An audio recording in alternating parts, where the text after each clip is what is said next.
างนำพามาสถิตผู้คงฤทธิ์90,000มาเสกสรรเห็ดมานี้กิ่งแก้วปองดองกัน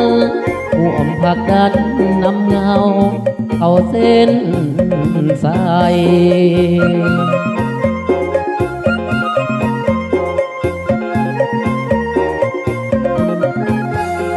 เป็นแห่งใจให้สีพายเฮากล้าแก่งให้จนสุดแห่ถ้าเหือมุ่งไปข้างหน้ากิ่งแก้วสกาดก็เคยคิดจะอ่อนลาจะแพ้ลือสนะมาเฮามาห่วมกันเสีย